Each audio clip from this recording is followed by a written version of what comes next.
In the initial design, you want to identify the lighting loads that would be included on the systems. Which ones are going to be home run to the lighting control or Vantage enclosures, like provide the load numbers.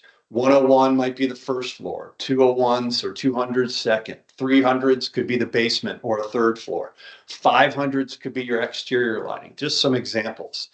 But where would you want to put scene points? The beauty of Vantage, and we'll get into it more and more in the sales section and stuff, is the keypad flexibility. And with Vantage, you got low voltage. You have line voltage with a low voltage connection on it. We call it WireLink scene points, or Radiolink wireless scene points. You've got that flexibility. And a lot of dealers like that flexibility to design WireLink scene points, at least one in each room.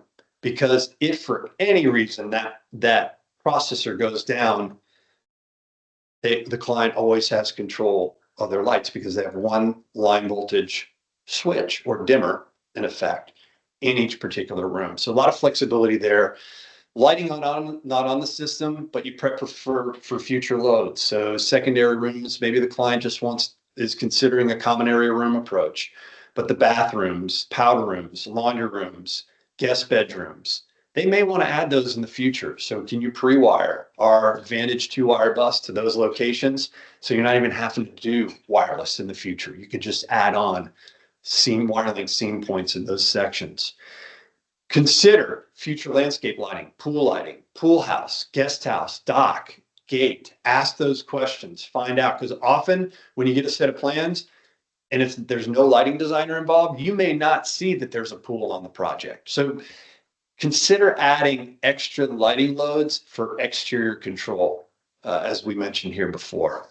Identify the keypad locations where switches or dimmers would normally be installed. That's where you usually design the keypads, but there are other locations to conveniently control, but there's also local code requirements for egress, top and bottom of stairs, things like that you'll want to consider.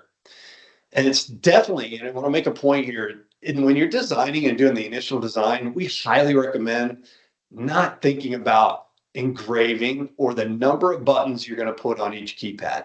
That's for later on, and we'll get into that here momentarily. Just think about where are the convenient locations to control lighting. It's great to put more keypads in the system than less, because you'll have that flexibility with the number of buttons. Highlight the loads. Here's an example of a plan where we've highlighted the loads and we've added keypad locations for the client, made a little layout. So visually, the client can see what lighting loads are being controlled on their lighting control system. Not altered the plan in any way, but you've allowed it to visually see how you may lay out the lighting system, and especially important when you're quoting. So lighting, incorporate the loads into the closure schedules. You may not have to take it into Design Center initially right now to create that quote, because you really don't know if the client's going to go for it or not. Your choice as an integrator. So you meet with the client to present the solution. You have a plan in front of them. You're walking them through the home. They're telling you all about the home and how they're going to live, how they think they're going to live in the home, where the kids' rooms are.